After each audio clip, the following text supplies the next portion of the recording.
खैर मकदम है आप सभी का प्राइम डिबेट में। आपके साथ मैं हूं समीर अब्बास। आरएसएस चीफ मोहन भागवत ने सालाना विजयदशमी रैली में सरकार से अपील की है कि वो कानून बनाकर अयोध्या में राम मंदिर बनाने का रास्ता साफ करे। जाहिर है कि 2019 के चुनावों से ठीक पहले संघ की तरफ से आए इस बयान को बीजेपी के पक्ष में सियासी माहौल बनाने की कोशिश के तौर पर देखा जा रहा है। भागवत ने कहा कि राम जन्मभूमि के लिए जगह का आवंटन अभी बाकी है, जबकि सबूतों से यह साफ होता है कि उस जगह पर मंदिर था। इसके बाद भागवत ने एक अहम बात कही। उन्होंने कहा कि अगर सियासी दखल नहीं होता तो अयोध्या में राम मंदिर बहुत पहले ही बन गया होता। ऐसे में बड़ा सवाल यह है कि क्या 2019 से पहले संघ ने बीजेपी के लिए बैटिंग शुरू कर दी है? क्योंकि बीजेपी सांसद साक्षी महाराज भी कह रहे हैं कि अगर इस 6 दिसंबर तक, तारीख बता रहे हैं वो, 6 दिसंबर तक मंदिर नहीं बना तो वो मोदी सरकार से कानून लाकर मंदिर बनाने की अपील करेंगे। ऐसे में बड़ा सवाल यह है कि क्या राम मंदिर के लिए सच में कानून लाएगी मोदी सरकार? आज इसी पर करेंगे बात अपने तमाम खास मेहमानों से, लेकिन पहले यह रिपोर्ट।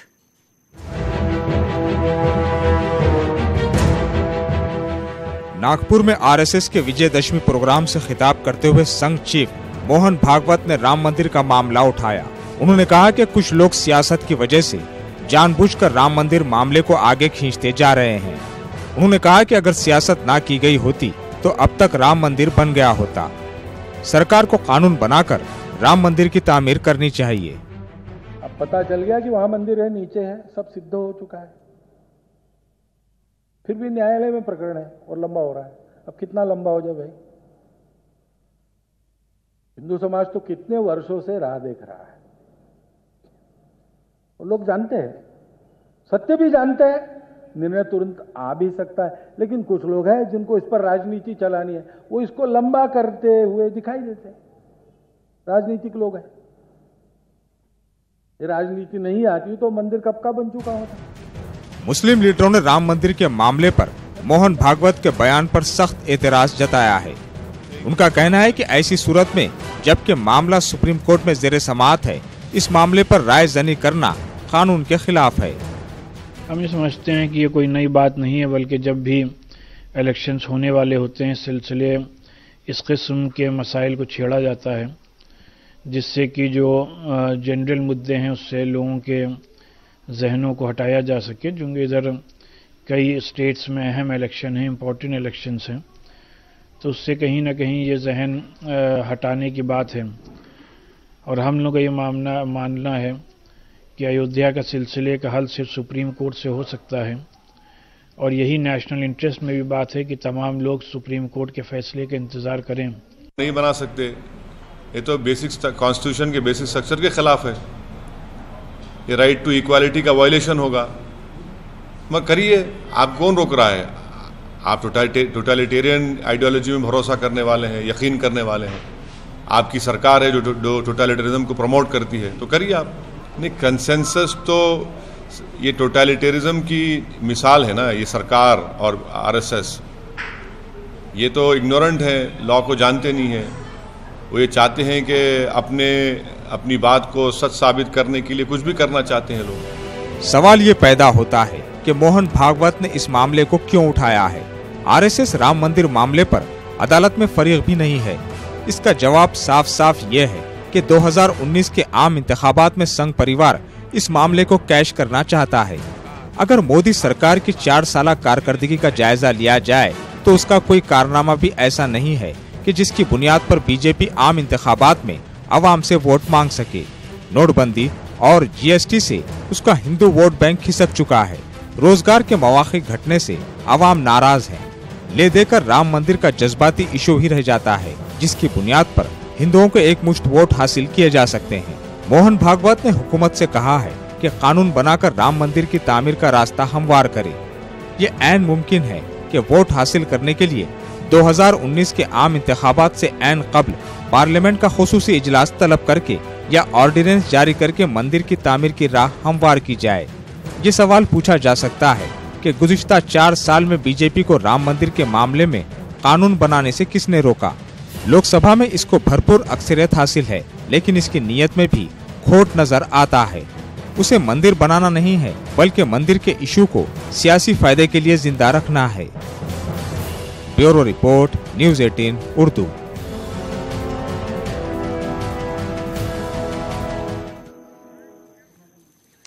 तो क्या सियासी फायदे के लिए ही इस मुद्दे को जिंदा रखा जा रहा है या फिर वाकई कानून लाने की तैयारी है इस बार? तमाम खास मेहमान हमारे साथ जुड़ गए। हमारे साथ स्वामी चक्रपाणी महाराज हैं, ऑल इंडिया हिंदू महासभा के अध्यक्ष हैं और राम मंदिर के मामले में पिटिशनर भी हैं। मौलाना साजिद रशीदी साहब हमारे साथ मौजूद हैं, ऑल इंडिया इमाम एसोसिएशन के प्रेसिडेंट हैं। अनुराग भदौरिया साहब हमारे साथ लखनऊ से इस डिबेट को लाइव ज्वाइन कर रहे हैं, समाजवादी पार्टी के नेशनल स्पोक्स पर्सन हैं। हमारे साथ यासिर जिलानी साहब मौजूद हैं, मुस्लिम राष्ट्रीय मंच के नेशनल स्पोक्स पर्सन हैं। दो और खास मेहमान बस चंद पलों में इस डिबेट को ज्वाइन करेंगे। विनोद बंसल साहब विश्व हिंदू परिषद के नेशनल स्पोक्स पर्सन और साथ ही साथ राजीव पांडे जो कि भारतीय जनता पार्टी के लीडर हैं, मुंबई से आज हमारे साथ वो इस डिबेट को ज्वाइन कर रहे हैं और साथ ही साथ वो एक सीनियर लॉयर भी हैं। लेकिन यासिर, क्योंकि मामला इस बार संघ से जुड़ा हुआ है और बयान जो है वो आरएसएस चीफ मोहन भागवत का है, 2019 करीब है, तो बीजेपी के लिए संघ ने बैटिंग शुरू कर दी क्या? नहीं, देखिए ये बिल्कुल बैटिंग नहीं है। आदरणीय मोहन भागवत ने एक बात कही है। हाँ। आप देखिए कि हम लोग अपने समाज के अंदर जब भी ये बात आती है राम मंदिर का मुद्दा लेके, तो तमाम जो विपक्ष के लोग हैं जो बड़ी बड़ी बातें करते हैं, गंगा जमनी तहजीब की बातें करते हैं, हिंदू मुसलमान की बात करते हैं, मैं उनकी बात इस वक्त नहीं कर रहा हूं, जो अपीजमेंट की राजनीति करते हैं, जो भारत को एक सूत्र में बांध के चलने की बात करते हैं, उनको एक तरीके से उनको भी ये मैसेज है। और खास करके जो मौजूदा सरकार है उससे उन्होंने यही तो कहा है कि अब जरूरत है अध्यादेश लाइए, और जो वायदा था क्यों जरूरत है आवाम के, देखिए इसलिए मैं आपको बताऊं, ऐसे वक्त में जब सुप्रीम कोर्ट में यह मामला पेंडिंग है, 29 अक्टूबर से डे टू डे हियरिंग शुरू होने वाली है, इसका मतलब आपको सुप्रीम कोर्ट पे भरोसा नहीं है? नहीं, सुन लीजिए, आप कह रहे हैं उससे पहले अध्यादेश ले आइए। सुप्रीम कोर्ट पे बिल्कुल भरोसा है आप, लेकिन इस केस का इतिहास देखिए। गोपाल प्रसाद विशारद 1951 से लेके आज तक निचली अदालतों से होते हुए अब ये उच्चतम न्यायालय में केस है। आप क्या, हम बिल्कुल इस चीज को अभी छोड़ दीजिए, आप मानवीय पहलू पे, मानवीय स्तर पे देखें। जो बड़े बड़े हमारे, चाहे दूसरे धर्म के धर्मगुरु हों, चाहे हमारे हिंदू धर्म के लोग हों, क्या जो आस्था का सबसे बड़ा केंद्र बिंदु है हिंदू धर्म के लिए, भगवान राम जिनको कहते हैं, जिनको कण-कण में बसा हुआ कहा जाता है, उसके लिए आप अपना दिल बड़ा नहीं कर सकते कि उनके लिए उनकी जो अपनी जगह है अयोध्या वो मिल जाए? और उस जगह पर मंदिर बनाने से कौन रोक रहा था? वो तो 2010 में ही आप लोगों के पास आ गई थी। नहीं, लेकिन आप ये नहीं चाहते थे कि भाई 1/3 हिस्सा जो है वो सुन्नी वक्फ बोर्ड के पास जाए, इसीलिए आप लोगों ने भी दरवाजा खटखटाया ना। सिर्फ सुन्नी वक्फ बोर्ड हाईकोर्ट के फैसले के खिलाफ नहीं किया, सारी पार्टियां गई। सारी पार्टियां गई, आपकी बात को मैं मानता हूं, लेकिन हम क्या, जो हम बड़ी बड़ी बातें, बार बार मैं कह रहा हूं, जो गंगा जमुनी तहजीब की बातें होती हैं, हम आगे बढ़ के एक मिसाल नहीं कायम कर सकते थे कि हम हिंदू भाइयों की जो आस्था का केंद्र बिंदु है उसको हम उन्हें दे दें और सरयू के पार मस्जिद बनाने की एक राय कायम करते। देखिए इस केस में जो लोग जुड़े हुए हैं, मैं उनको 30 सेकंड में, चाहे वो बाबरी एक्शन कमेटी हो, मुस्लिम पर्सनल लॉ बोर्ड के लोग हो, सुन्नी वक्फ बोर्ड हो, जो वहां का वादी है, ये लोग अगर चाहते, सिर्फ बातें होती हैं। आप उनका इतिहास खुद 35-40 साल का देखिए, उनका अपना इतिहास बहुत उन्होंने बढ़ाया, बहुत अपना दायरा बढ़ाया, लेकिन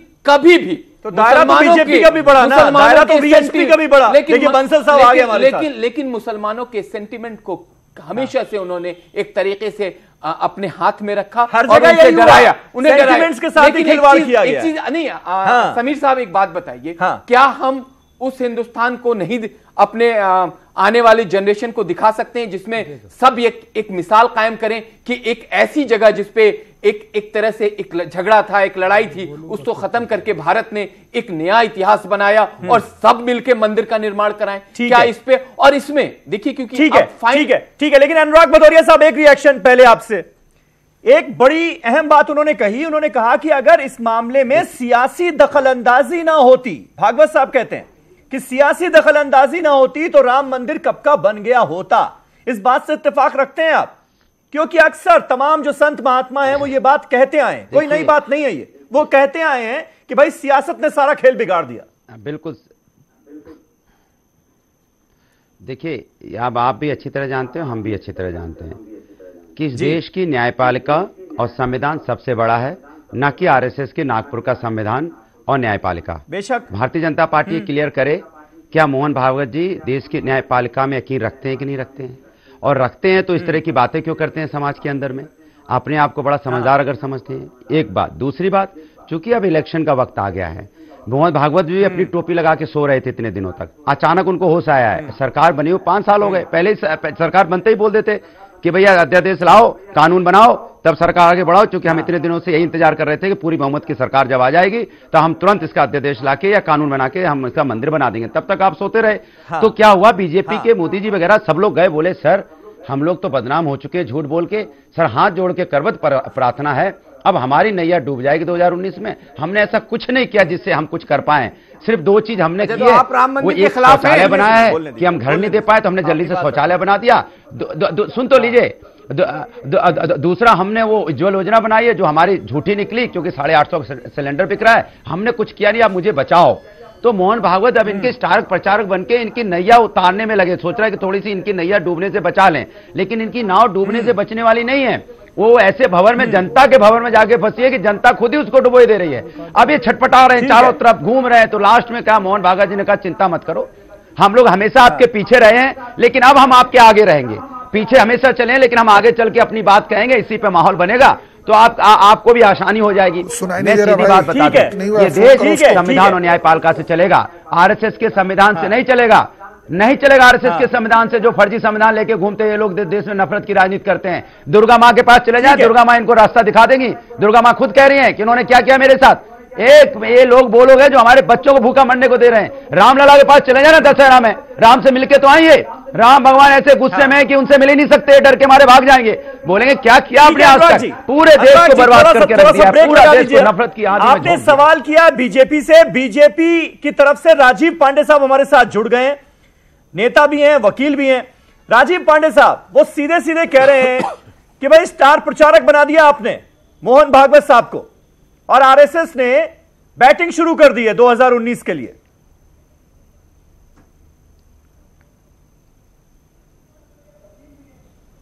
राजीव जी तक आवाज नहीं पहुंच पा रही है लग रहा है, राजीव जी तक आवाज नहीं पहुंच पा रही है। विनोद बंसल साहब, विनोद बंसल भाई देखिए, मैं इसको इस तरीके से, अच्छा चलिए आप बोलिए राजीव जी। देखिए 2 विषय है इस पर।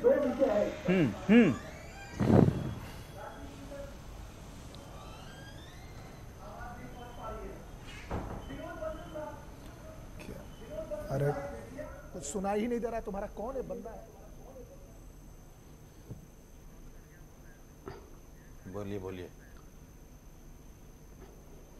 विनोद बंसल पे चलिए। राजीव जी आवाज नहीं मिल रही है लग रहा है। उनको आवाज जाएगी नहीं, क्योंकि संविधान न्यायपालिका का मामला है ना। हाँ आपको आवाज जाएगी, आपने सीधे गोली मार दिया था कारसेवकों को, इसलिए आपके पास आवाज जरूर जाएगी। ठीक है विनोद बंसल साहब,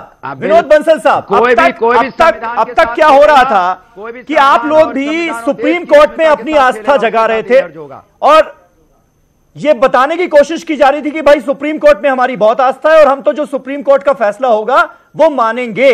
लेकिन अब यह कहा जा रहा है कि नहीं भाई, सरकार जो है वो अध्यादेश लाए और कानून संसद के जरिए बनाया जाए और राम मंदिर का रास्ता जो है वो साफ किया जाए।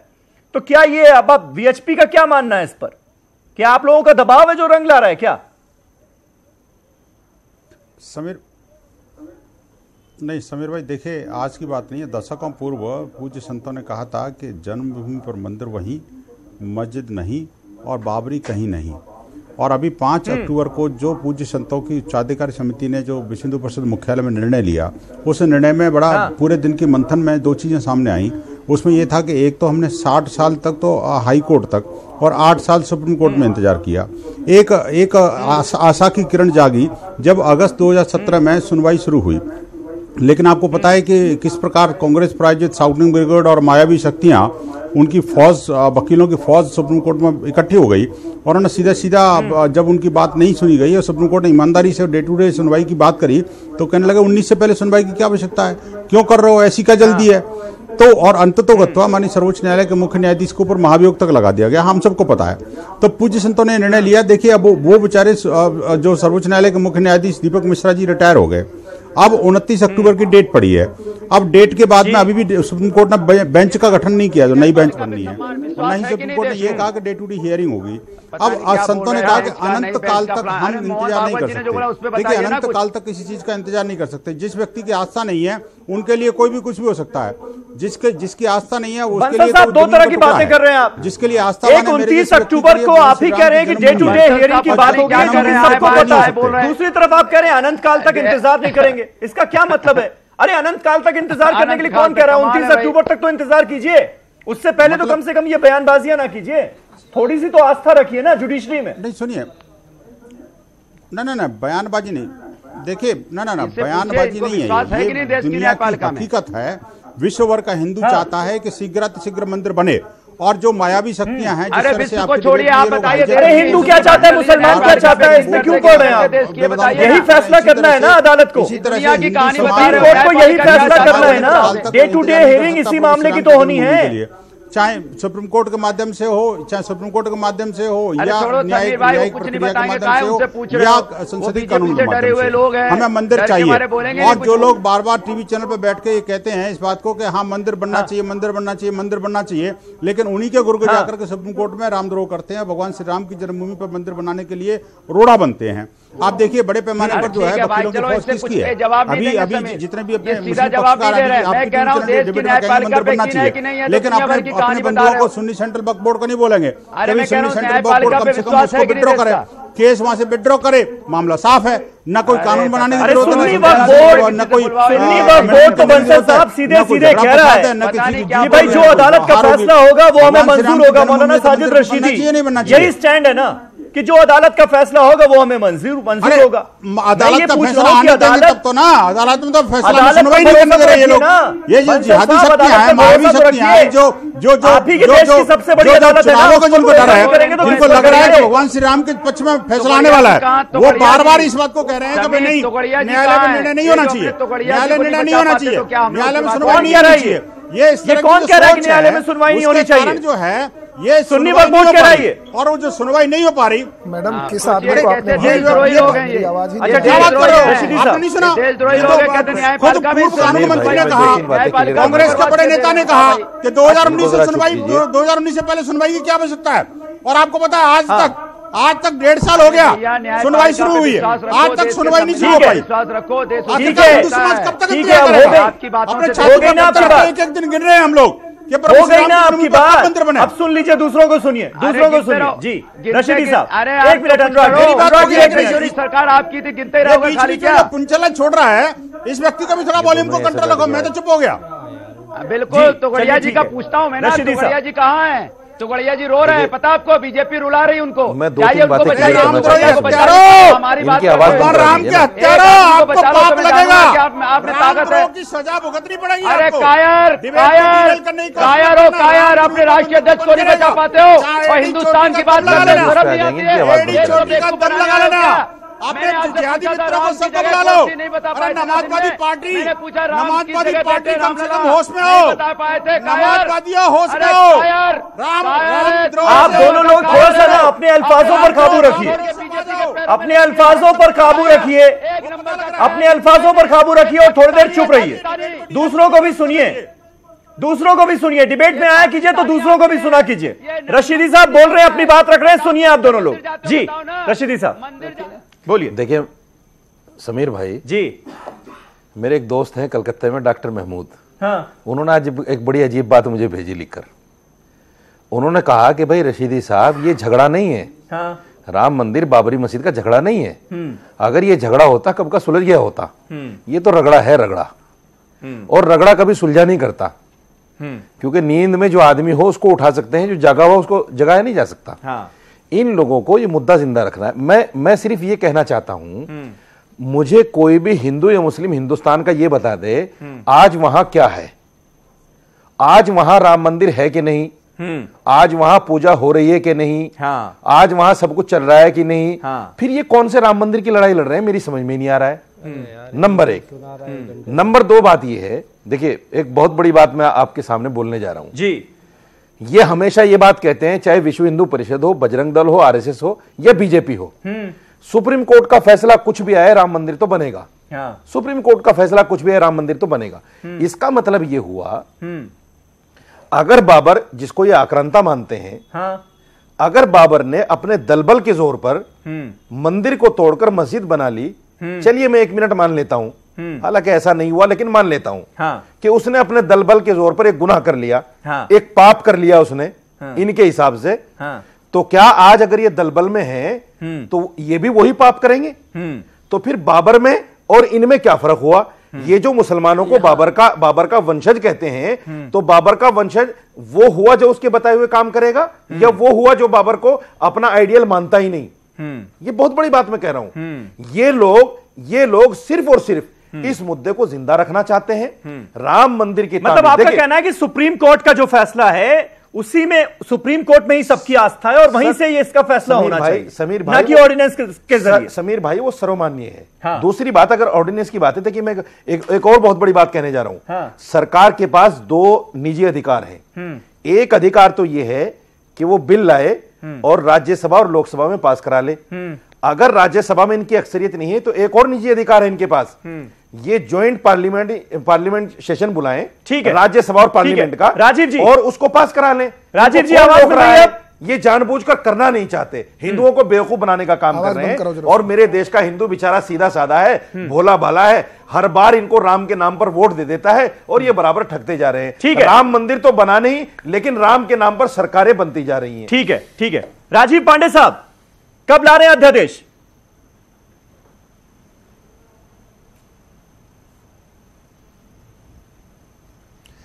देखिए, आज जो जिस कारण से आज आप ये डिबेट कर रहे हैं, इसको समझने की जरूरत है। आप ये जान लीजिए कि राम मंदिर वहां है और आजादी के बाद जब देश में सत्ता परिवर्तन हुआ मुगलों के बाद अंग्रेजों के द्वारा, तो लोगों ने वहां पर भगवान राम लल्ला का पुनर्स्थापन किया, पूजा पाठ शुरू हुआ। और उस पर जो आज मोहन भागवत जी परम पूज्य जी कह रहे थे कि राजनीति शुरू हुई, राजनीति कांग्रेस पार्टी ने 89 से शुरू कर दी कि उसका ताला खोलेंगे लेकिन जमीन नहीं देंगे। आज जो परिस्थिति है इसमें 2 बातें हैं। इलाहाबाद हाई कोर्ट ने यह क्लियरली कह दिया है कि मंदिर को तोड़ करके मस्जिद बनाया गया, और इलाहाबाद हाई कोर्ट जो आज स्टैंड करता है उसके हिसाब से वहां भव्य राम का मंदिर, ये आज का सबसे बड़ा झूठ है। जहां तक है कि राम मंदिर तो वहां है, तो Bharatiya Janata party Allahabad high court ने मंदिर पर फैसला दिया ही नहीं, आंदोलन किया, उसमें सफलता, इलाहाबाद हाई कोर्ट ने मंदिर पर फैसला दिया ही नहीं। राम मंदिर आज वहां है। बात केवल भव्यता प्रदान करने की है, क्योंकि जो देश में कुछ लोग हैं जो देश में सांप्रदायिक माहौल बिगाड़ना चाहते हैं, वो इस विषय को उठाते रहना चाहते हैं। राजीव पांडे साहब, यानी आपकी बात से ये मतलब निकलता है कि आप छोटा राम मंदिर तो कभी भी बना सकते थे, लेकिन आप लोगों ने ही उससे इनकार कर दिया क्योंकि आप लोगों को भव्य राम मंदिर चाहिए। कुल मिलाकर यही बात है ना। फिर 2010 के फैसले के बाद भी वहां पर राम मंदिर तो बन सकता था, आप तामील हो सकता था राम मंदिर। के बाद ज्वाइन किया हूं मैं, कुछ और कह रहा हूं। नहीं, मैं इसीलिए आप ही से पूछ रहा हूं। नहीं, मेरी बात सुनिए। जमीन का 2/3 हिस्सा तो था ही आप लोगों के पास, तो मंदिर तो बन सकता था वहां पर, लेकिन आप लोगों को मंजूर नहीं हुआ। आज जो स्थिति है, नहीं सुनिए, नहीं, अरे भैया, वहां पर उस बंटवारे में, उस परिसर में सवाल ही पैदा नहीं होता बाबर के नाम के किसी मस्जिद का। बाबर के नाम के मस्जिद का सवाल कहां पैदा होता है? उस परिसर में। हाँ, तो आपको ये मंजूर नहीं था कि 1/3 जमीन भी दिखाई देना चाहिए। यही तो मैं कह रहा हूं, वरना राम मंदिर कंप्लीट करने दे रहे हैं मुझे। जिसकी बात हो रही है कि राम मंदिर नहीं बन पाया, राम मंदिर नहीं बन पाया, वो 2010 में ही बन जाता। कोर्ट को ये डिसाइड करना है कि जो जजमेंट आया इलाहाबाद हाई कोर्ट का, अंदर बाबर के नाम का कोई मस्जिद की बात छोड़ दीजिए, कोई ऐसा नहीं बन सकता। आप मेरी बात समझने की कोशिश करिए। सारी पार्टियां सुप्रीम कोर्ट गई है। समीर भाई, आप मुझे बोलने नहीं दे रहे हैं। समीर भाई, सारी पार्टियां सुप्रीम कोर्ट गई है, किसी ने भी उस जजमेंट को एक्सेप्ट नहीं किया है, बंटवारे वाले जजमेंट को। अब बात आती है कि अगर सुप्रीम कोर्ट ने कल ये डिसाइड किया, अगर सुप्रीम कोर्ट ने डिसाइड किया कि यह बंटवारा कायम रहेगा या कुछ भी, तो भारत सरकार के पास अधिकार है किसी भी जमीन अधिग्रहण करने का। भारत सरकार के अधिकार है कि कोई भी ऑर्डिनेंस ला करके भव्य राम के मंदिर का निर्माण करने का। जो आज परम पूज्य मोहन राव भागवत जी ने कहा है कि इस राम मंदिर के विषय पर राजनीति नहीं होनी चाहिए। राजनीति किसने किया? राजनीति मुलायम सिंह यादव ने किया, कार सेवकों पे गोली चलाई। राजनीति राजीव गांधी जी करते थे, ताला तो खुलवाएंगे लेकिन बनाने नहीं देंगे मंदिर। बाबरी बीजेपी ने नहीं की राजनीति। भगवान राम बैठेंगे। कम से कम 6 दिसंबर 1992 को वो मॉस्क जो ढांचा था उसको हटा करके राम मंदिर, राम के नाम पे वोट मांग रहे हो, राम की एक मूर्ति तक नहीं लगा पाए, सरजू किनारे एक मूर्ति लगा देते तो मतलब ये आपने बहुत अहम बात कह दी आज राजीव जी कि जितनी राजनीति राम मंदिर के नाम पर हुई वो सब कांग्रेस ने की, समाजवादी पार्टी ने की, बीजेपी ने कोई राजनीति ही नहीं की राम मंदिर के नाम। अरे एक मूर्ति लगा दो पांडे जी, तो मैं जानू आप राम के भक्त हो। ठीक है, एक मूर्ति नहीं चक्रपाणी महाराज, चक्रपाणी महाराज अब आपने सबकी बात सुन ली।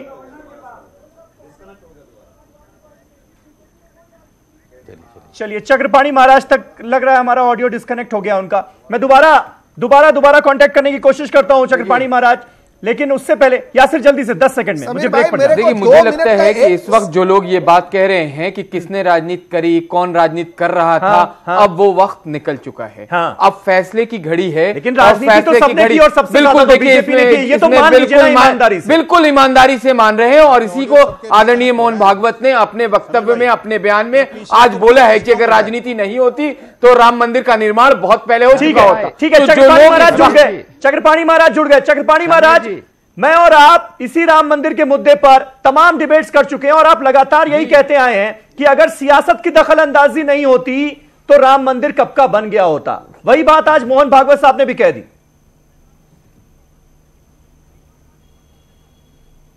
देखिए, इस 4.5 वर्षों में सरकार बनने के बाद हम तो बधाई देंगे मोहन भागवत जी को कि जिस प्रकार से उन्होंने आज सच्चाई उन्होंने बोला है और जिस बेबाकी से उन्होंने कहा है और सरकार को बोला है कि कानून बना करके राम मंदिर का निर्माण करना चाहिए, बिल्कुल स्वागत योग्य है। और निश्चित रूप से कहीं न कहीं राजनीतिकरण हुआ है, सभी पार्टियों ने इसका राजनीतिकरण किया है, सिर्फ एक नहीं, एक उसके विरोध करके किया है तो एक ने उसको समर्थन करके दिया है। लेकिन उससे भी बड़ी बात यह है कि 4.5 वर्ष हो गए, सरकार की जिम्मेदारी बनती थी कि जो भगवान श्री राम जो पूरे विश्व के हिंदुओं के आराध्य हैं, उसके लिए कानून जो वचन दिया था कि अध्यादेश ला करके कानून बना करके राम मंदिर का मार्ग प्रशस्त करेंगे, उसको करना चाहिए। कहीं न कहीं बहुत विलंब हुआ है, लेकिन चलिए देर आए दुरुस्त आए।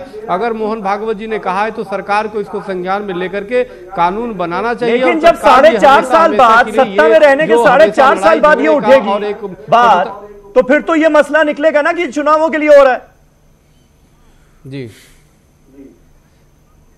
देखिए समीर जी, चुनाव तो सालों भर कोई ना कोई होता रहेगा। कभी किसी चीज का चुनाव है, कहीं विधानसभा, इसलिए राम मंदिर के बात को न किया जाए, गोरक्षा की बात है, ये तो बेमानी बात है। और 1528 से हिंदू समाज उस चीज को, दंश को झेल रहा है। अब तो बाबर के वंशज ने भी अपनी क्षमा मांग लिया, सर पे खड़ाऊ रख लिया, वहां पे रामलला के यहाँ जाके माथा टेक दिया। और देश के काफी मुस्लिम समाज चाहता है कि वहां भव्य मंदिर का निर्माण हो। और बीजेपी जो पूर्ण बहुमत की सरकार बनी है वो तो चाहते ही हैं। तो इससे अच्छा कुछ हो नहीं सकता। हमारे बीच में रसीदी साहब बैठे हैं और तमाम यहाँ पे यहीं पे अगर जो चुनाव कराया जाए तो हमें लगता है सब चाहता है कि मंदिर बने। तो अब निश्चित रूप से देखिए कितना हंस रहे हमारे रसीदी साहब, बड़ा अच्छा लग रहा है। तो निश्चित रूप से इस अच्छे माहौल में इतनी बढ़िया माहौल कभी नहीं हो सकता। तो क्या राम मंदिर के लिए कानून लाएगी मोदी सरकार? यह है सबसे बड़ा सवाल। तमाम खास मेहमान हमारे साथ बने हुए हैं। राजीव पांडे साहब बीजेपी से हमारे साथ मौजूद हैं। राजीव जी, देखिए 100 बातों की एक बात यही है कि क्या आज जितनी भी बातें मोहन भागवत ने कही और उसके बाद जो बीजेपी का रुख सामने आ रहा है, क्या यह बात अब बिल्कुल हम तय मान लें कि आप लोग सुप्रीम कोर्ट के फैसले का इंतजार करेंगे और अगर फैसला राम मंदिर के खिलाफ आया तो फिर अध्यादेश लाकर राम मंदिर बनाया जाएगा? यही प्लान है?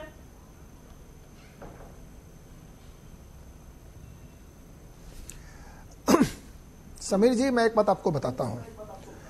आपने जो कहा कि अगर अयोध्या राम मंदिर के खिलाफ अगर फैसला आता है जी, तो अध्यादेश लेकर के, अध्यादेश के थ्रू सरकार राम मंदिर बनाएगी। देखिए, इसमें कोई किंतु परंतु किसी को भी नहीं होना चाहिए कि उस जगह पर जो 2.72 एकर्स है, जो लैंड है जिस पे चल रहा है मुकदमा, वहां पर राम मंदिर के सिवाय कुछ और बन ही नहीं सकता। अगर इस पर कोई भी व्यक्ति अगर सोचते हैं तो मैं उनकी सोच को प्रणाम ही कर सकता हूं, पहली बात। जहां तक बात है कि मैंने इलाहाबाद हाईकोर्ट के जजमेंट को पढ़ा है, मैंने जो प्रिवी काउंसिल का जजमेंट है जो कहता है कि एक बार अगर कोई जमीन किसी डीटी की हो गई तो यहां रामलला की वो जमीन है, 2 साल 4 साल 500 साल मस्जिद, क्या कहे बाबर के नाम की मस्जिद, कलंक। अगर 5000 साल भी कोई मस्जिद है जो किसी डीटी का लैंड है तो उसका टाइटल चेंज नहीं होगा, और इस ग्राउंड पर इलाहाबाद हाईकोर्ट ने जजमेंट फेवर में किया। यह सोचना है। पांडे साहब, मैं सवाल पूछता हूं आपसे, आप भाषण देने लगते हैं। मैं आपसे सीधा सवाल पूछ रहा हूं कि क्या ये एक पॉइंट क्लियर कीजिए ना, पॉइंट क्लियर कीजिए। बहुत सारे लोग आपको इस वक्त सुन रहे हैं, आप पॉइंट क्लियर कीजिए। क्या आप लोग सुप्रीम कोर्ट के फैसले का इंतजार ही नहीं करेंगे, या दूसरा ऑप्शन सुप्रीम कोर्ट के फैसले का इंतजार करेंगे, अगर फैसला आपके खिलाफ आया तो फिर अध्यादेश लाएंगे? यह क्लियर कीजिए।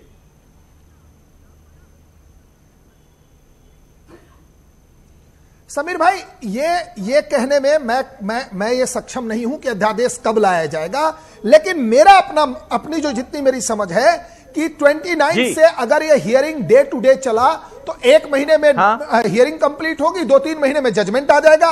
लेकिन अगर कांग्रेस पार्टी के जैसे कपिल सिब्बल ने कहा 2019 तक वेट करिए, कुछ उनके जो लोग हैं जो केवल हियरिंग को डिले करा रहे हैं, अगर ये डिले हुआ तो देश का जनमानस है, और आज जिस तरीके से परम पूज्य मोहन सर संघचालक जी ने कहा है कि आप बनाइए, ठीक है, तो देश यही चाहता है कि अगर इसमें देरी हुई, अगर इसको डिलेइंग टैक्टिस अपनाया जो है, तो इस पर अध्यादेश लेकर के भी बनाया जा सकता है। ये दोनों ऑप्शन आज सरकार के सामने अवेलेबल है।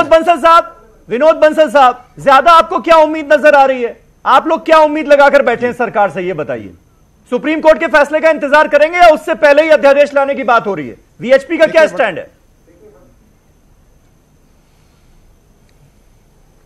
देखिए समीर भाई, आपको याद होगा 6 दिसंबर 1992 को जब वो ढांचा ढाया गया था, उससे 2-3 दिन पहले ही इलाहाबाद हाईकोर्ट का एक इंपॉर्टेंट वर्डिक्ट आने वाला था उस विषय को लेकर के, लेकिन जानबूझकर उस तत्कालीन कांग्रेस सरकार ने उसको दबाने की कोशिश करी और अंततः राम भक्तों का गुस्सा जो है ना उस ढांचे के ऊपर टूट पड़ा। अब देखिए वही परिस्थितियां कुछ इस तरह की यहाँ निर्माण हो रही हैं। अब जब हमने 60 साल हाईकोर्ट में और 8 साल सुप्रीम कोर्ट में इंतजार किया और उसके बावजूद भी जो मायावी शक्तियां हैं अपनी माया का जाल फैलाने से बाज नहीं आ रही, तो आखिरकार हिंदू समाज कब तक इंतजार करेगा? अब सीधी बात है, देखिए मंदिर बनेगा किस तरह से बनेगा, क्या तरीका अपनाना है, कैसा क्या प्रक्रिया अपनानी है, चाहे सुप्रीम कोर्ट से बने, हाई कोर्ट से बने, नहीं 29 अक्टूबर नहीं, मैं कहता हूं 29 अक्टूबर की सुनवाई में तो आपको क्लियर हो जाएगा कि कौन किसके साथ खड़ा है और कौन किस तरह के रामद्रोही किस तरह के प्रपंच रच रहे हैं। मैं कहता हूं अगर सुनवाई से शुरू होता है तो बहुत अच्छी बात है, लेकिन मैं एक और बात कहता हूं, जो मौलाना साहब और ये जिसको मौलाना साहब की बात को लेकर के हमारे पूज्य संत जो मुस्कुरा रहे थे, उनको मैं ये कहना चाहता हूं कि आखिरकार मौलाना साहब बैठ के चिपनी बातें तो बहुत करते हैं कि मंदिर नहीं बना रहे और बीजेपी को ये नहीं करना चाहिए, वो करना चाहिए, ये करना चाहिए, लेकिन ये अपने जिहादी मित्रों को नहीं समझा रहे जो सुन्नी सेंट्रल वक्फ बोर्ड के नाम पर जो है रामद्रोह कर रहे हैं हाईकोर्ट में। उनको बोला ना अपना मुकदमा वापस लो, न कोई कानून बनाने की जरूरत है, न कोई झगड़ा फसाद है, न कोई अपना आपसी मनमुटाव रहेगा। भगवान श्री राम की जन्मभूमि है, पूर्वज उनके भी थे, हमारे भी हैं, मंदिर बनना चाहिए, इसमें तकलीफ किस बात की है? लेकिन ये चाहते हैं कि झगड़ा हो, ये चाहते हैं कि उस तरह का उत्पात हो जो 6 दिसंबर 1992 के बाद में, और वो बिल्कुल वापस ही लेना चाहिए। जब राम जन्मभूमि है मंदिर वापस था, लेकिन आपको ये तरीके की बात दुनिया की ताकत इसको रोक नहीं सकती। डिवीजन ऑफ लैंड नहीं है, जो सुप्रीम कोर्ट फैसला कर देगा वो हम मानने के लिए तैयार हैं। ये बात आप लोगों के मुंह से क्यों नहीं निकलती? नहीं, फैसला करने देगा नहीं, मैं कहता हूं सुन्नी सेंट्रल वक्फ बोर्ड सुनवाई करने देगा तब तो। समीर भाई आपको पता है 1.5 साल तो खराब कर दिया सुप्रीम कोर्ट का। पहले तो सुनवाई के लिए बेंच नहीं गठनी होने दी, जब बेंच गठन हो गया सुनवाई शुरू हो गई, इतना बड़ा हो गया सुनवाई करने को, इतना बड़ा मानकर बैठे आप सुन्नी वक्फ बोर्ड को। रशीदी साहब हो ही रहा है, बताइए। अरे मुझे बताइए, अरे मतलब आप लोग किसी तरह से आप भूल गए, माननीय सर्वोच्च न्यायालय के मुख्य न्यायाधीश ने क्या कहा था? उन्होंने ये कहा था कि या तो इन तथाकथित सीनियर वकीलों की शाउटिंग ब्रिगेड को बार काउंसिल समझा ले, नहीं तो बेंच को डिसीजन लेना पड़ेगा। ये माननीय सर्वोच्च न्यायालय के मुख्य न्यायाधीश ने कहा था, और जब ये बात कह दी तो उन्होंने कहा था कि नहीं, अगर आप हमारी बात नहीं मानोगे तो हम सुप्रीम कोर्ट का बहिष्कार करेंगे। और जब सुप्रीम कोर्ट ने फिर भी नहीं सुनी तो उनको खिलाफ महाभियोग लगाया गया। और जब महाभियोग नहीं चला तो माननीय उपराष्ट्रपति के ऊपर केस लगा दिया। अच्छा, ये यहाँ तक करेंगे, मतलब सब ये कुछ कांग्रेस पूरी शक्तियां लगाने के चक्कर में। और ये जो है जो टीवी चैनल की ठीक कांग्रेस क्या कांग्रेस और जिहादी, और ये मौलाना साहब टीवी चैनल पर बैठ के तो कहते हैं मंदिर बनना चाहिए और पीठ पीछे उसके छुरा भोंकते हैं। ये इनकी पुरानी अच्छा ठीक है, रशीदी साहब को सुन तो लीजिए। अब मंदिर क्यों नहीं बनना चाहिए? रशीदी और राम जन्मभूमि नहीं बनेगा तो क्या बनेगा? समीर भाई दो बातें कह रहा हूं मैं आपसे। एक तो ये है कि कांग्रेस और बीजेपी पकड़म पकड़ी खेल रही है, और ये बेचारे हमारे विनोद बंसल जी, चक्रपाणी महाराज, ये बेचारे सीधे मन से और राम की भक्ति में लीन होकर उस काम को आगे बढ़ाने की कोशिश कर रहे हैं। ये सच्चाई है, इसमें कोई दो राय नहीं है। क्या खेल रहा है? लेकिन कांग्रेस और बीजेपी इसमें पकड़म पकड़ी खेल रही है। क्या खेल रहा है? आज की स्थिति क्या है? आज की स्थिति ये है, बीजेपी, अरे यार सुन लो यार, अरे सुन लो मेरे भाई, सुन लो मेरे भाई। आज की स्थिति यह है बीजेपी के लिए, आपने कहावत सुनी होगी कि सांप के मुंह में छछूंदर आ गई, न निगल सकती न उगल सकती। आज बीजेपी ये फैसला करने में सक्षम नहीं है कि हम अध्यादेश लाएंगे कि नहीं लाएंगे। एक तरफ तो लोगों से ये कहते हैं कि साहब सुप्रीम कोर्ट जो कहेगा वो करेंगे, आप ये एक तरफ इनके प्रवक्ता खड़े होकर टीवी पर ये भी कहते हैं कि नहीं, सुप्रीम कोर्ट का फैसला राम मंदिर के खिलाफ आ ही नहीं सकता। ये दो बातें एक कैसे हो सकती हैं? ये दोनों अलग अलग बातें हैं, लेकिन एक बनाकर पेश करते हैं। दूसरी बात, आ ही नहीं सकता। अरे विनोद बंसल, आप ठीक हो, आप अच्छे हो यार, आप राम भक्त हो, मानता हूं मैं, लेकिन जो झूठ मूठ के राम भक्त हैं बीजेपी के लोग, उनसे बच लो, अभी वक्त है, नहीं तो आपकी दिशा भी परवीन तोगड़िया जैसी हो जाएगी, ये सोच लो आप। अरे आप अपनी संभालिए, आपने जिहादियों को बोलिए न समझोगे तो मिट जाओगे ए विश्व हिंदू वालों, हो रही है मैं बता रहा हूँ, न समझोगे तो मिट जाओगे विश्व हिंदू परिषद वालों, तुम्हारा नाम भी ना होगा। समझाइए, सुन्नी सेंट्रल बकवास को समझाइए। अरे नाम तो बहुत है, नाम बहुत है, हिंदुओं का नाम मिटाने वाले बहुत है, बहुत चले गए हिंदुओं का नाम मिटाने वाले। यानी कुल मिलाकर जिस बात का जिक्र रशीदी साहब कर रहे हैं, मुश्किल में डाल दिया ना आरएसएस चीफ ने, बीजेपी को मुश्किल में डाल दिया। वो पार्टी जो कि सरकार में अब क्या करे क्या ना करे, आरएसएस चीफ कह रहे हैं कि अध्यादेश लाओ, मंदिर बनवाओ, बीजेपी जवाब दे नहीं पा रही है, मुश्किल में पड़ गई। देखिए, मुश्किल की बात नहीं है। सरसंघचालक आदरणीय मोहन भागवत जी ने जो आज बात कही है, वो भारत के लोगों की एक सोच को उन्होंने सामने रखा है। इसलिए रखा, आप देखिए साजिद रशीदी साहब बात तो बहुत अच्छी करते हैं, लेकिन अभी जब उधर से हमारे विश्व हिंदू परिषद के श्रीमान जी ने जब सवाल किया कि आप क्यों नहीं आते, आप आइए सामने, आप एक समरसता, इत्तेहाद, इखलाक, भाईचारा, मोहब्बत जिसकी आप चर्चा करते हैं, बहुत ज्यादा चर्चा बुनियाद रखने चलते हैं। नहीं तो आप आइए, क्या आपको मेरा एक सीधा सा सवाल है, सुन लीजिए, क्या आपको सुन्नी जो 1 लाख रुपया चंदा मेरी तरफ से, आप चंदा भी दीजिए, 1 लाख रुपया चंदा मेरी तरफ से, आपको जफर याद दिलानी साहब जो बाबरी एक्शन कमेटी 1 लाख रुपया चंदा मेरी तरफ से, चलिए वो आपको जाने देंगे, आपको जाने देंगे, आप उनसे 1 लाख रुपया चंदा मेरी तरफ से, आप उनसे कहिए 1 लाख रुपया चंदा मेरी तरफ से। ये बदलाव के दौर का हिंदुस्तान है, बदल रहा है, आप नहीं चलोगे, देखिए आपके साथ नहीं चल सकते, समाज को चंदे की जरूरत नहीं है, आप सुनते नहीं चल सकते, आप सुनते नहीं है। देखिए चंदा मेरी तरफ से, 1 लाख रुपया बदलते हुए देखिए, विनोद बंसल, देखिए जब चक्रपाणी जी महाराज कोई बात करते हैं तो आप हंसने लगते हैं, पकड़ी खेलना छोड़ दीजिए, आप कटाक्ष उनके ऊपर डालते हैं। सुन लीजिए, 100% हिंदुओं को बेवकूफ मत बनाइए। अरे रशीदी साहब सुन लीजिए, समझ गया तुम्हारे खेल को। सुन लीजिए मेरी बात, 2019 में मैं जवाब दे रहा हूँ, आप चिल्ला रहे हैं, क्या आप देखते रह जाओगे? रशीदी साहब देखिए, आपको पूरा मौका दिया ना, देखिए मैं कह रहा हूँ कि इस बदलते हुए भारत का आप हिस्सा बनिए, वहां भी मुस्लिम कार सेवक पहुंच रहे हैं, आपको मालूम नहीं है, मुस्लिम कार सेवक पहुंच रहे हैं। अभी देखिए चक्रपाणी जी महाराज ने बाबर के वंशज को, बाबर के वंशज का पूरा का पूरा, आप भी चलिए, आप नहीं जा सकते। 1 लाख रुपया दे रहा हूं मैं, ठीक कहते हैं, राम मंदिर तो बनाइए, राम मंदिर तो बनाइए, आप कभी बेवकूफ मत बनाइए, आप उन लोगों में है, आप कभी नहीं जाएंगे, आप जब जाने की जरूरत होगी तो जो आप राम मंदिर बनाइए, रूप लेके खड़े हुए जो वकील हैं वो आप भेज देंगे पीछे से, बनना है बीच आपकी जो वकालत करेंगे, वो 1 लाख रुपए चंदा नहीं बनने दो, ठीक है, नहीं समरसता लाओ, नहीं भाईचारा लाओ, नहीं। ये देखिए गंगा जमुनी तहजीब की बात करते हैं, गंगा जमुनी तहजीब को कायम रखने के लिए आगे रशीदी साहब को आना पड़ेगा। रशीदी साहब इन लोगों को हमारी बात सुन लीजिए। चक्रपाणी महाराज, मुझे ये बताइए, चक्रपाणी महाराज एक मिनट रशीदी साहब, 10 सेकंड दे दीजिए। 10 सेकंड आपने सारी बात कह दी। मैं मोहन भागवत के एक बयान पर कटाक्ष करना चाहता हूं। मोहन भागवत जी ने कहा कि अगर मंदिर बनेगा तो देश में सद्भावना आएगी, अगर मस्जिद बनेगी, हम छोटे भाई हैं हिंदुओं के, अगर बड़ा भाई हमारे ऊपर कृपा करे और हमारी मस्जिद बनवा दे तो क्या सद्भावना मस्जिद बन नहीं सकती? मस्जिद कैसे बन जाएगी? चक्रपाणी महाराज मस्जिद को त्यागिए, मस्जिद की महाजत को त्यागिए, खेलना छोड़ दो भाई, मस्जिद नहीं मस्जिद है, ये पकड़म पकड़ी खेलना छोड़ दो, मस्जिद है आपकी। हिंदुस्तान का हिंदू समझ गया है। अच्छा ठीक है, हो गया, पकड़म पकड़ी चल रही है। समझाया गया क्या? आप तो पकड़ के रखेंगे, हम बहुत राम जन्मभूमि को पकड़ के रखेंगे मौलाना। ये पकड़म पकड़ी खेलना छोड़ दो विश्व हिंदू परिषद वालों। ठीक है चक्रपाणी महाराज, आपके हिसाब से ये जो तमाम लोग अब इकट्ठा हो रहे हैं और यहां तक कि रशीदी साहब भी ऑल इंडिया इमाम एसोसिएशन की तरफ से ये कह रहे हैं कि वो 1 लाख रुपए चंदा देने के लिए तैयार हैं। चलिए नींव रखिए मंदिर की, फिर भी उनकी बात को यकीन करने के लिए कोई तैयार नहीं है। और हमने ऐसा देखा जब ये आपस में बैठकर बात करने की बात हो रही थी, तब कोई ना कोई सियासी बयान जरूर ऐसा आ जाता था जिसकी वजह से बातचीत जो है वो डीरेल हो जाती थी। आज 2 अहम मुद्दों पे बात नहीं हुई।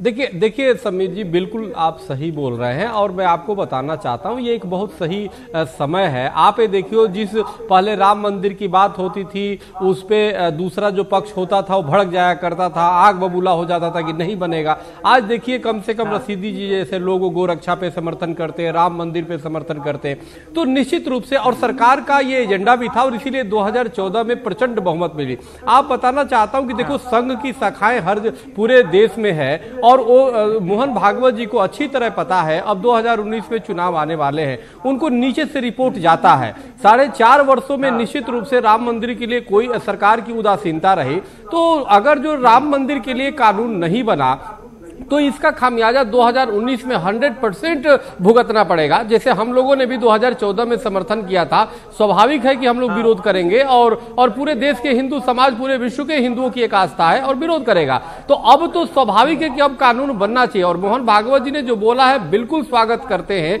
सरकार का अब जिम्मेदारी बनती है कि सरकार तत्काल अध्यादेश लाए और उसके लिए कानून बनाए।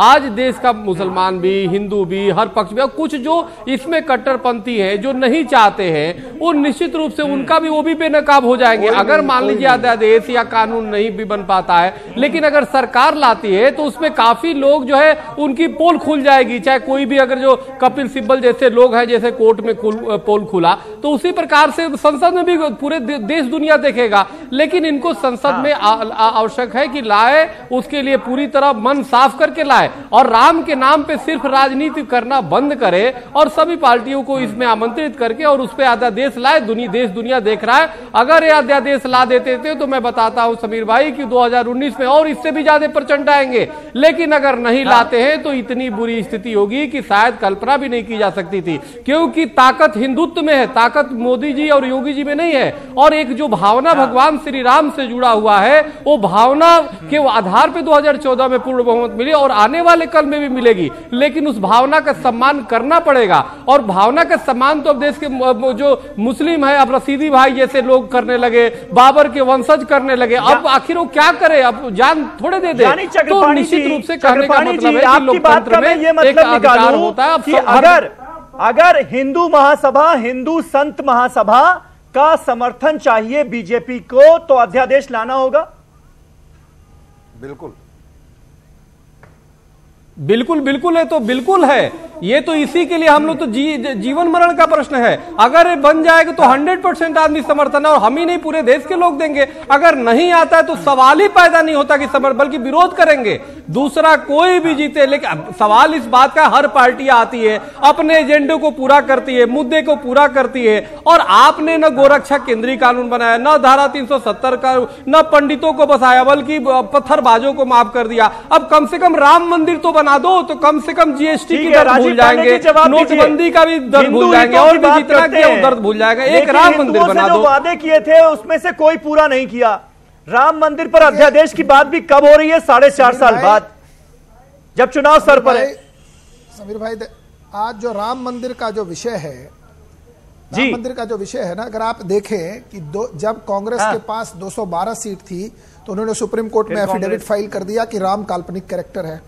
44 पे वो अब चुप पुरानी बातें ना हो गए हैं, वो विरोध नहीं कर पा रहे हैं। मेरा मानना है कि तो मतलब बहुत जल्द भव्य राम मंदिर होगा, वो कोर्ट के थ्रू हो या ऑर्डिनेंस के थ्रू हो, लेकिन अब इसको कोई रोक नहीं सकता, क्योंकि विषय ऐसा है कि सुप्रीम कोर्ट अभी तक ये मैटर डिसाइड कर चुकी होती अगर रामद्रोहियों ने उसको एडजमेंट पे एडजमेंट नहीं लिया होता।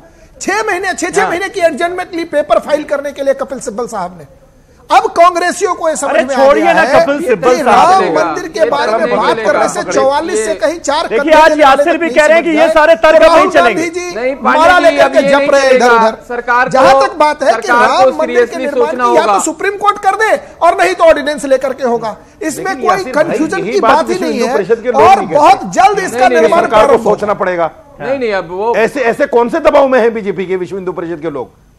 विश्व हिंदू परिषद दबाव है आपके ऊपर? बिल्कुल नहीं बोलते बंसल साहब, इसलिए कि प्रवीण तोगड़िया की हालत देख ली इन्होंने। अच्छा ठीक, मुझे ऐसे इनकी हालत इतनी खराब हो गई है, ये सोच नहीं पा रहे हैं कि भारतीय आज परिवार के सर्वे सर्वा आदरणीय सरसंघ चालक जी ने कह दिया है, अभी किसी पर कोई दबाव नहीं है। देखिए, ये कोई जिहादी, इसीलिए तो मुश्किल में आ गए ना, जवाब नहीं है आप लोगों के पास कि अध्यादेश लाएंगे कि नहीं लाएंगे। यहाँ समाज का यासिर जिलानी भी आज आपसे कह रहे हैं समाज की बात, भाई अब ये सब पुराने तर्क जो है वो नहीं चलेंगे, लश्कर तोबा नहीं है।